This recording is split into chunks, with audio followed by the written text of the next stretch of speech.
मी आदेश पांदेकर आपल्या सगळ्यांचं मनापासून स्वागत करतो. प्रणोती शक्ती वंजारी मयुरीनगर मियापूर इथे राहणाऱ्या हैदराबादमध्ये आज आपण आलेले आहोत. हैदराबादमध्ये वंजारी कुटुंबाला भेटून त्यांना बोलतं करणार आहोत. चला, सगळे वाट बघतायत. मस्त वातावरण आहे, एक असा हलकासा गारवा आणि त्यामध्ये आनंदाचा हा गारवा घेऊन आज आपण आलेले आहोत. वातावरणात थंडपणा आहेच. घरात कसं स्वागत होणार, चला बघूया. भेटूया वंजारी कुटुंबाला. मी सौ प्रणोती शक्ती वंजारी येते 4 वर्षापासून हैदराबादमध्ये असते. माझ्या छंदाविषयी सांगायचं झालं तर मला लिहायला, वाचायला आणि कविता करायला खूप आवडतात. मी माझं करिअर डिस्कंटिन्यू होऊ नये म्हणून एका इन्स्टिट्यूटमध्ये ॲज अ ट्रेनी म्हणून मी सध्या जॉब करते आहे. आणि हे करताना मी सॅटर्डे संडेला कोचिंगला जाते, तेव्हा माझे हस्बंड माझ्या मुलाची काळजी घेत असतात. त्यांच्या या सपोर्टमुळे मी माझं करिअर पुन्हा कंटिन्यू करू शकेल असा माझा ठाम विश्वास आहे. जेव्हा आम्ही हैदराबादमध्ये आलो, थोडं मनात भीती होती की आपण जेव्हा महाराष्ट्रातून बाहेर निघतो ते कसं असेल, काय असेल. पण इथे आल्यानंतर जाणवलं की भरपूर मराठी परिवार आपला महाराष्ट्रातून बाहेर निघून हैदराबादात स्थायिक झालेला आहे. मदरावरती जरदारीचा मोर नाच राहावा, दाही दिशांना आता पसरू दे गंध मराठी नवा. Home minister, home minister, home minister, home minister, home minister, home minister. धन्यवाद. आणि हे छोटंसं तुमच्यासाठी हैदराबादची भेट अत्तर आमच्याकडनं. अरे तुम्ही वा. महाराष्ट्रभर वहिनींकडे जाऊन आमच्या होम मिनिस्टर मार्फे तुम्ही सुगंध दळवताय. आमच्याकडनं हा छोटासा सुगंध तुमच्यासाठी. अरे वा वा वा वा, थँक्यू. चला, सुरुवात करूया आजच्या गप्पांना. नमस्कार. नमस्कार. नमस्कार. कुठलं बालपण? माझं बालपण नागपूरचं. आणि तुमचं? माझं पण नागपूरचं. द्या आता ओळख करून सगळ्यांची. ऍक्च्युली हे सगळी आमच्या सोसायटीतली मंडळी आहे. बरं, म्हणजे खरं कुटुंब. खरं कुटुंब. ऍक्च्युली म्हणजे सासू सासरे आणि आई बाबा ते येऊ शकले नाही. काही हरकत नाही. ते कुठे असतात? ते पण नागपूरला. नागपूरला असतात. म्हणजे सासर पण नागपूर आणि माहेर माहेर पण नागपूर. नागपूरला कुठे? माझं सासर नंदनवनला आणि माहेर दिघोरीला. अच्छा. आणि तुमचं? माझं घर नंदनवनला. हां. आणि मग शिक्षण सगळं कुठे? माझं शिक्षण पूर्ण नागपूरलाच झालं. म्हणजे बालपणापासून मी नागपूरलाच. हैदराबादमध्ये किती वर्ष झाली? हैदराबादला मी 2012ला आलो. बरं. मी जॉबसाठी मी इथे शिफ्ट झालोय. पण दोघेही नागपूरमधले? हो, दोघेही ओळख नागपूर. कधीची? ओळख नाही, आमचं म्हणजे अरेंज मॅरेज झालेलं. मी म्हटलं का लव्ह मॅरेज? म्हणजे 4 वर्ष झाली ओळखीला. कशी काय हो? मी ॲक्च्युली आमच्या वधूवर आमच्या समाजाचं वधूवर मिळवायचं एक पुस्तक निघतं. तर त्या पुस्तकातनं ॲक्च्युली मी स्थळ बघून माझ्या वडिलांनी हिच्या वडिलांना कॉल केला आहे. आणि त्या पुस्तकातनंच मग आम्ही बघायला गेलो आणि बघून झाल्यानंतर लग्न झालं. कुठे गेलात बघायला तुम्ही? यांच्या घरी. घरी गेला. हां. आठवतो तो दिवस? हो हो. काय झालं होतं? ऍक्च्युली 2 जून तेलंगणा फाउंडेशन डे होता पर्टिक्युलर. आणि त्या दिवशी वटपौर्णिमा सांगायचं झालं तर. आणि यांना सुट्टी असल्यामुळे मोस्टली त्या पहायच्या प्रोग्रामासाठी ते 2 तारखेला नागपूरला आलेले. आणि त्या दिवशी मुसळधार अगदी पाऊस. तुम्ही येणार म्हणून? हे येणार हे म्हणून. येणार. तर मुसळधार पाऊस. आणि मला त्यांनी सांगितलेलं की आम्ही पाहण्याचा प्रोग्राम कॅन्सल करणार होतो. असं म्हणता बरोबर अगदी पाऊस थांबलेला. काय झालं? असं झालं की ॲक्च्युली जसं मी यांना बघायला जाणार, म्हणजे माझ्या वडिलांनी कॉल केला. मग माझ्या सासऱ्यांनी वेळ दिला. जसं त्यावेळेला आणि माझी ट्रेन पण होती, म्हणजे मला हैदराबादला रिटर्न पण यायचं होतं. तर जसं आम्ही निघणार यांना बघायला, तसंच मुसळधार पाऊस सुरू झाला.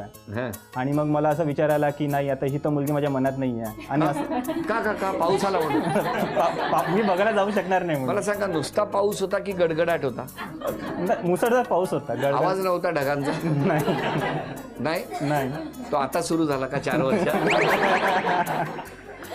काय झालं? नाही, आले बघायला आले तेव्हा. हा, मी जॉब. पावसात आली? हा, पाऊस म्हणजे थोडा थांबलेला होता. थांबला. हा, आणि मी तेव्हा जॉब पण करायची. तर त्यांनी वेळ पण अशी दिलेली होती की मला 2:30 वाजता सुट्टी व्हायची, 4ची वेळ होती. कोण कोण गेला होता? माझे आई वडील होते, नंतर माझी ताई आणि माझे भाऊजी होते. आणि मग काय झालं? काही नाही, आम्ही जस्ट गेलो. बघितल्यानंतर म्हणजे आम्ही 1-1.5 तास होतो यांच्या घरी आणि बघितलं वगैरे. आणि बघितल्यानंतर मग जस्ट निघाल्यानंतर माझे आई वडील विचारले, नंतर ताई आणि भाऊजीने विचारलं कशी वाटली मुलगी तुला. म्हटलं छान वाटली, छान आहे. तर मग काय करायचं, तर म्हटलं माझे लग्न. सांगितलं ना, लग्न करायचं. मग काय झालं? मग पुन्हा दुसरा राऊंड झाला ऍक्च्युली बघण्याचा. आता कोणाला बघायला गेले? नाही ॲक्च्युली माझे भाऊ आणि वहिनी राहतात पुण्याला, ते नव्हते तेव्हा, तर ते 2-3 दिवसानंतर येणार होते, तर मग ते आले, त्यांनी ते मग अजून पण मला सांगा, त्या दिवशी जेव्हा हे पहिल्यांदा तुम्हाला बघायला आले तेव्हा तुम्ही दोघे बोलले होते? नाही तेव्हा पर्सनली भेट नाही झालेली. इवन दो मी त्यांना बघितलेलं पण नाही पूर्ण, कारण की तेव्हा म्हणजे कॉलेजमध्ये शिकवणं सोपी, पण त्या दिवशी प्रत्यक्षात मुलाला बघणं कठीण अरेंज मॅरेजमध्ये. तर तेव्हा हिंमतच नाही झाली त्यांना बघायला. बरोबर. तेव्हा मग माझ्यासोबत मावशीची मुलगी होती, तिला म्हटलं अगं मी मुलाला बघितलेलं नाही. तर तिने काय केलं की आमची खिडकी अशी अगदी गेटच्या समोर, तिने अगदी खिडकीचा पल्ला उघडलेला, ते म्हणे स्मार्ट हायटेड आहे ना म्हणे, व्हाईट शर्टमध्ये, तेच म्हणे तोच म्हणे मुलगा बघायला आलेला. हे कधी दुसऱ्या वेळेला? नाही पहिल्यांदाच. पहिल्यांदा. हा, मग तेव्हा बघितलेलं, मुलगा आवडलेला, पण थोडी शंका होती की मुलगा आपल्यापेक्षा स्मार्ट आहे तर पसंत करेल आपल्याला की नाही करेल. काय झालं? ॲक्च्युली दुसऱ्या राऊंडला मला एक सांगा, त्यांच्या मनात हा प्रश्न होता की मुलगा आपल्याला पसंत करेल की नाही करेल, त्याच वेळेला तुमच्या मनात काय होता विचार? तर माझ्या मनात पण होतं की मुलगी मला हो म्हणेल की नाही. का? तर माझे असं थोडं केस वगैरे कमी होते नंतर. त्यामुळे तुम्हाला वाटलं की होकार देते की नाही? देतील की नाही. मग तर त्याच्यासाठीच मग मी तिसरा राऊंड घेतलाय परत एकदा. परत एकदा. म्हणजे दुसऱ्या राऊंडला मी नव्हतो, मग तिसऱ्या राऊंडला मग मी ॲक्च्युली माझ्या वडिलांना म्हटलं की मला मुलीसोबत बोलायचं आहे. तर वडील बोलले की ठीक आहे. तर मग माझ्या वडिलांनी सासऱ्यांना कॉल केला, तर सासऱ्यांनी बोललं ठीक आहे, दोघांना बोलायचं तर बोलू द्या. तर आम्ही जस्ट लग्न पक्क होण्याच्या 1 दिवस आधी जाऊन भेटलो तिला, सांगितलं की मी असं असं आहे, मी ॲक्च्युली नॉनव्हेज खातो, मग तू प्युअर व्हेज आहे तर तू कशी करशील, काय करशील, ती सगळी काय समस्या आहे तो. पण मग कुठे भेटला होता तेव्हा? ऍक्च्युली माझ्या घरीच भेटलेलं. घरीच आले? हो घरीच आले. त्यांनी मला प्रश्न विचारला की मी नॉनव्हेज खातो बा, मला हप्त्यातून ॲटलिस्ट 2दा तरी म्हणजे पाहिजे, पण तू खात नाही कसं करशील? तर मी म्हटलं काही प्रॉब्लेम नाही, तर आता मी सगळंच बनवते, फिश पासनं चिकन मटन सगळंच बनवते. किती वर्ष झाली लग्नाला म्हणाला? 4 वर्ष. एखादा मसालेदार प्रसंग सांगायचा झाला तर काय सांगाल? कुठला सांग? ॲक्च्युली काय झालं, आमचं लग्न झालं, लग्न झाल्यानंतर गृहप्रवेश झाला. गृहप्रवेश झाल्यानंतर छोटे छोटे खेळ असतात, मजा गंमतदार खेळ असतात, त्याच्यामध्ये उखाण्यांचा पण एक खेळ असतो. उखाण्यांच्या खेळामध्ये मी म्हणजे 4-5 सलग असे उखाणे झाले आणि एक उखाणं घ्यायला बसली.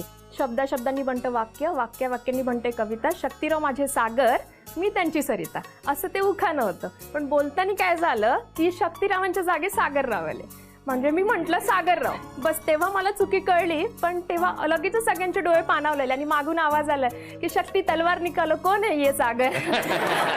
तर तो अगदी गमतीदार, म्हणजे तिथे वातावरण अगदी फुललेलं मस्त. सगळ्यांना वाटलं की शक्तीचं नाव सागर केव्हा झालं, आणि हा सागर, शक्तीचं नाव सागर नाही झालं तर सागर कोण आहे. तर ते 1 वर्षापर्यंत कुठल्याही सणाला जेव्हा मी उखाणा घेतो तर घरचे तेच चिडवतात की सागर कुठे गेलेला बाबा. पण आता या ठिकाणी पहिला खेळ, आणि या पहिल्या खेळामध्ये घरात काही चिठ्ठ्या लपवून ठेवल्या आहेत. एक एक चिठ्ठी शोधत तुम्हाला चांदीची अन्नपूर्णाची घरात ठेवली आहे, ती घेऊन यायची आहे. वेळ 1 मिनिटाची, आणि त्यासाठी चढा ओढीनं चढवित होते ग बाई मी पतंग उडवित होते. वेळ सुरू झाली.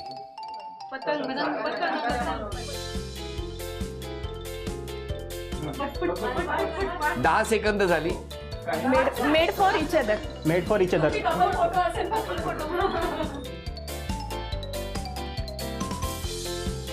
किस बाई किस, दोडका किस. 30 सेकंद झाली. पवनपुत्र हनुमान की जय. 35.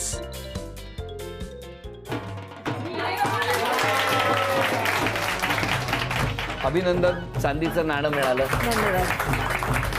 चांदीचा कुंकवाचा करंडाही मिळाला. अभिनंदन. चांदीची तुळसही मिळाली तुम्हाला. अभिनंदन. आणि तुमच्या घरामध्ये चांदीची अन्नपूर्णा आलेली आहे. अभिनंदन. वहिनींना सुहाना अंबारी मसाले यांच्याकडून ही भेट वस्तू. आणि या स्वागताबरोबर तुमच्याबद्दल इतरांना काय बोलायचंय तेही मला ऐकायचं आहे. एक अगदी हौशी, हसतमुख आणि सुंदर कुटुंब म्हणाल तर प्रणती आणि शक्ती भैया आणि त्यांचा छोटासा पिल्लू. अगदी एका वाक्यात त्यांचं कुटुंब हे असं आहे. अजून कोण बोलणार? प्रणवती खूप मनमिळाऊ आणि खूपच छान मुलगी आहे. नेहमी हसतमुख असते. असं तिच्याकडे आपल्याला काही वाटलं तरी आपण तिच्याशी शेअर करू शकतो. आणि भाऊजी तर एकदम खूपच एन्जॉय करतात. ते दोघंही एकदम. जण इथेच राहता? हो, सगळे आम्ही हैदराबादमध्ये राहता की या सोसायटीत? ह्या सोसायटीमध्ये आम्ही सगळे इतके राहतो. मराठी जण आहे? हो हो हो, सगळे मराठी आहे. जवळपास 100-500 घर आहे, कुटुंब आहे, त्याच्यापैकी 100 कुटुंब हे मराठी आहे. महाराष्ट्रातच असल्यासारखं वाटायला लागलं. हो, ऍक्च्युली मिनी महाराष्ट्रच आहे. द्या त्यांच्या. मी नाशिकला असतो. माझा मुलगा पण या सोसायटीतच आहे. पण माझा मुलगा ज्या वेळेला आजारी पडला होता, हॉस्पिटलला ॲडमिट होता, त्यावेळेला शक्तीने आणि त्यांच्या काही मित्रांनी एवढी काळजी घेतली. मला 1-2 दिवस ते कळूच दिलं नाही त्यांनी. नंतर मग फोन केला आणि तब्येत असे पण आता एकदम व्यवस्थित आहे बा. म्हटलं मी येऊ का? म्हणे काहीच गरज नाही, तुम्ही निवांत राहा. म्हणजे ह्या सोसायटीत जे आपले मराठी बांधव राहतात ते एकमेकाची एवढी काळजी घेतात ना. मी मधून येत असतो, पण एवढी काळजी घेतात की ते पाहून आपल्याला समाधान वाटतं बस. किती मस्त आहे बघा. म्हणजे खरं महाराष्ट्राबाहेर हा महाराष्ट्र आहे. ही सगळी तरुण पिढी नोकरीच्या निमित्ताने इथं आली, इथं स्थिरावली आणि या सोसायटीमध्ये एकमेकाच्या आधाराला, म्हणजे घरातलं सख्ख जे आहेत ते खूप दूर आहेत, पण सख्याच्या पलीकडचं नातं या कुटुंबाने जपलेलं आहे. अशा या सोसायटीमध्ये हैदराबादमध्ये सगळे आनंदाने राहत आहेत आणि एकमेकाच्या मदतीला धावून जात आहेत. यापेक्षा वेगळं काय. आता हा पुढचा खेळ तुम्हा दोघांसाठी. आता या खेळात पहिलं चित्र काढायचं. चित्र काढून झाल्यानंतर तुम्ही या सगळ्यांना दाखवायचं आणि घरातल्यांनी जर हे चित्र ओळखलं सगळ्यांनी मिळून तर बक्षीस तुम्हाला मिळणार.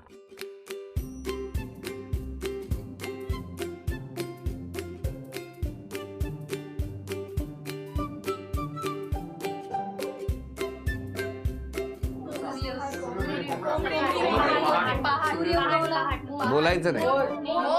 10. हा कुठला हैदराबादी कोंबडा आहे? मी इतक्या ठिकाणी महाराष्ट्रात फिरलो, असा लांब असलेला कोंबडा मी पहिल्यांदा बघितला. अभिनंदन, पहिलं बक्षीस मिळालं.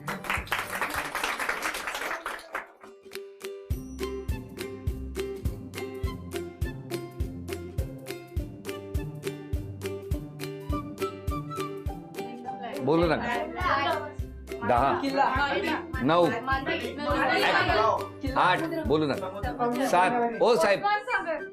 6, 5, 4, 3, 2, 1. वेळ संपलं. सांगा काय काढलंय? हुसेन सागर. हैदराबादला आल्यानंतर या ठिकाणाला नक्की भेट द्या. आणि आता तिसरं चित्र तुम्ही काढा.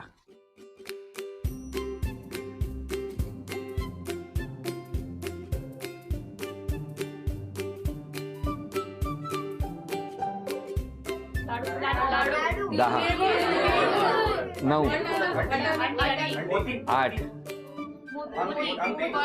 7, 6, 5, 4, 3, 2, 1. वेळ संपली. सांगा काय काढलंय? ऍक्च्युली पुलुगुलू आहे. हे काय पुलुगुलू म्हणजे काय असतं? उडदाची भजी असतं ते याला इकडे पुलुगुलू म्हणतात. आम्ही जाण्यापूर्वी तो पदार्थ नक्की टेस्ट करून जाणार होतो. हे चित्र पाहता खाऊ असं काही वाटत नाही. काही जणांनी ना जे बोलू शकत नाही ते लिहून पाठवलंय. आता खऱ्या तक्रारी सुरू होतील तुमच्या. छोट्या छोट्या गोष्टी पटकन विसरता तुम्ही. हा, हो, कधी कधी होतं की जेव्हा मी थोडं पॅनिक झाले किंवा काही, तर तेव्हा थोडा विसर पडतो. मान्य आहे. जेवायला बसला की दुपारी जेवायला बसता आणि रात्री उठता, इतका स्पीड कमी आहे. नाही असं काय. काय हो, खरं काय? माझं जेवण येऊन सगळं मी येऊन बसतो तरी तिची एक चपाती पण संपत नाही. ऍक्च्युली ते माझ्यापेक्षा कमी जेवतात. कोण किती जेवतं हे विचारायला मी आलेलो नाही. हळू काम करता. हो. स्लो. हा, म्हणजे माझ्या मनाप्रमाणे ते झालं पाहिजे त्या एव्हरेजने मी काम करते. Very good. की परफेक्ट झालं पाहिजे. खूप बडबड करता. मी नाही लिहिलंय कोणीतरी. खरंय? हो, मान्य. का हो? कुठला एखादी टॉपिक आपल्याला मिळाला तसं वाटतं की आपल्या बडबड करून 2 पैकी 4 अजून बायका वाढतील, तेवढ्याच मैत्रिणी जमतील. तर कधी कधी नाही, म्हणजे नेहमीच नाही, पण कधी कधी. पण चांगलं आहे ना. स्वतःमध्ये आजपासून एक बदल करायचा असेल तर कुठला करा? पहिली गोष्ट की पेशन्स, जे माझ्यामध्ये थोडं कमी आहे आणि त्याच्यामुळे मी पुष्कळशा गोष्टी भूतकाळात गमावलेल्या आहे. ती एक गोष्ट मी बदल करेल त्याच्यात. कधी आजपासून? हो, आजपासून, आत्तापासून. बरं झालं हो, मी आलो.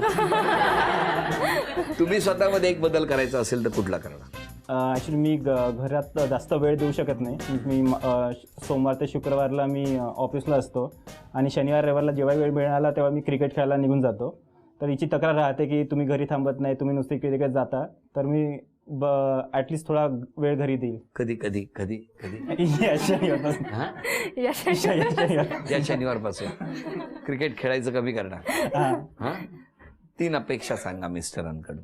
3 अपेक्षा म्हणजे त्यांना क्रिकेट म्हणजे अगदी आवडतं आणि ते ऑफिस टुर्नामेंटमध्ये खेळतात सुद्धा. मला असं वाटतं की त्यांनी ते ॲज अ करिअर म्हणून स्वीकारावं. जरी क्रिकेट? हां, जरी शनिवार रविवार जातात तर बोलू आपण. आता क्रिकेट खेळायला गेले तर स्टंप घेऊन तुम्ही पाठवून निघाल. नाही, मला असं वाटतं की त्यांनी की त्यांनी career म्हणून त्या डायरेक्शनने त्यांनी विचार करायला पाहिजे. उद्यापासून खेळा. दुसरी अपेक्षा? ॲक्च्युली ते थोडे शॉर्ट टेम्पर्ड आहे, म्हणजे नेहमी नाही पण आहेत कधी कधी. तर मला असं वाटतं की सिच्युएशन वाईज त्यांनी थोडेसे इमोशन कंट्रोल करायला पाहिजे. तिसरी अपेक्षा? तिसरी अपेक्षा म्हणजे ते बेस्ट कुक आहे आणि बेस्ट ड्रायव्हर सुद्धा आहे. तर मला सुद्धा 4 व्हीलर शिकायची आहे, तर प्लीज त्यांनी वेळात वेळ काढून मला 4 व्हीलर शिकवावी. क्रिकेट खेळले तर कधी शिकवणार? टाइम मॅनेजमेंट करावी. काय म्हणणं आहे तुमचं ह्याच्यावर? ड्रायव्हिंग तर नाही. मला ॲक्च्युली लेडीज ड्राईव्ह करताना मला आवडत नाही, कारण की ते खूप आडव्या तिडव्या गाड्या चालवतात. असं काय नाही हा. किती जणी उत्तम ड्रायव्हिंग करतात, तुम्ही आडवे तिडवे येता. बघा ना, डायरेक्ट काहीतरी सांगतायत. नाही, ऍक्च्युली त्यांच्यासोबत तसा किस्सा झालेला. काय झालेलं? की ते प्रॉपर ड्राईव्ह करत होते, मागनं एक लेडी आली, त्यांना क्रॉस केलेलं, त्यांनी सडन ब्रेक मारलेला आणि मागनं एक गाडी आलेली, ते यांच्या गाडीला ठोकलेलं. त्याच्यामुळे ते थोडं घाबरतात लेडीज ड्राईव्ह करतात तेव्हा. ॲक्च्युली जेव्हा लेडीज ड्राईव्ह करते, मला दिसलं की समोरची लेडी ड्राईव्ह करताय, तर मी तिच्यापासून ऑलमोस्ट 10 फूट मागेच राहतो. सुरक्षित अंतर ठेवा, हे का लिहिलंय हे मला आज कळतं. नाही, पण काही जणी इतकं सुंदर ड्रायव्हिंग करतात, त्यामुळे मौली तुम्ही शिका ड्रायव्हिंग. हो, नक्की नक्की. मग ह्यांना कळेल आडवं तिडवं ड्रायव्हिंग न करता कसं व्यवस्थित ड्रायव्हिंग केलं जातं. तुमच्या 3 अपेक्षा सांगावं. माझी पहिली अपेक्षा म्हणजे ती कवयित्री आहे. ती कॉलम पण लिहिते. ती ॲक्च्युली लग्नाच्या आधी तिने एक सोशल सोसायटी पण एक स्टार्ट केलेली होती आणि पण लग्नानंतर तिला काही कारणास्तव म्हणजे ॲक्च्युली फॅमिली झालं, नंतर जॉब झाला, त्याच्यामुळे तिने बंद केलेल्या होत्या. तर मला वाटतं की तिने अजून कविता लिहिणं चालू करावं, कॉलम्स लिहिणं, म्हणजे न्यूजपेपरला तिनं कॉलम लिहायची, तर ती तिने चालू करावं. काय हो? हो, नक्की नक्की. दुसरी अपेक्षा? मला वाटतं तिने चवीदार स्वयंपाक बनवावा. ॲक्च्युली जेव्हाही मला भूक लागते आणि ज्या दिवशी भूक लागते आणि मी ऑफिसमधून आल्यानंतर की अरे आज मला खूप चांगलं तरी काही खायचं आहे आणि त्याच दिवशी आणि मला थोडं असं वेगळं असं खायला मिळतं, तर मला थोडा संताप येतो. तसं वाटतं की थोडा चवीदार माझी आई बनवते तसा स्वयंपाक तिने बनवावा. मी काय म्हणतो, जेव्हा तुम्हाला असं वाटतं ना की चवीदार घरी गेल्याबरोबर मिळावं, तेव्हा येता येता खाऊनच काय प्रॉब्लेमच सुटेल ना. ऍक्च्युली यांचा मनाचा मार्ग जो आहे ना, पोटातून जातो डायरेक्ट. मनाचा मार्ग पोटातून जातो. येताना व्हाया हॉटेल या सांगतो मी त्याला, होऊन जाईल. ऍक्च्युली ना सर, काय ते बेस्ट कुक आहे. ते स्वतः बेस्ट कुक आहे असं तुम्हाला वाटतं? नाही, आहे. मित्रांनी चढवलं म्हणून एकही पदार्थ बरा नाही करायचा. तिसरी अपेक्षा? तिसरी अपेक्षा ॲक्च्युली तिचं आहे जे करिअर आता जे स्टॉप झालेलं आहे, म्हणजे जे तिने आधी ती जॉब वगैरे करायची आणि आता याच्यामध्ये तिचं म्हणजे आम्हाला बाळ झालं आता 2 वर्षात झालं, तर तिने ॲक्च्युली आपल्या करिअरमध्ये पण थोडी ग्रोथ करावी. हसत राहा, आनंदात राहा, असं म्हणत क्षण आलेला आहे तो सन्मानाचा.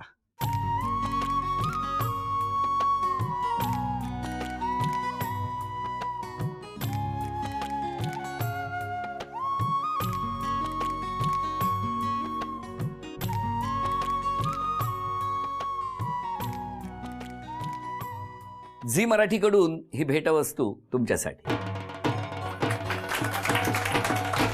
आणि वहिनींना तथास्तू पुणे आणि कोल्हापूर यांच्याकडून मिळते आहे पैठणी.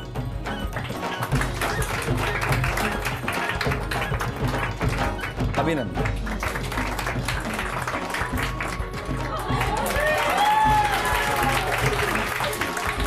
झी मराठीकडून ही आजची आठवण तुमच्यासाठी. या संपूर्ण कुटुंबाला शुभेच्छा देऊया आणि आजचा भाग इथेच संपतो आहे. पुन्हा भेटूया अशीच एक पैठणी घेऊन होम मिनिस्टरच्याच पुढच्या भागात. नमस्कार.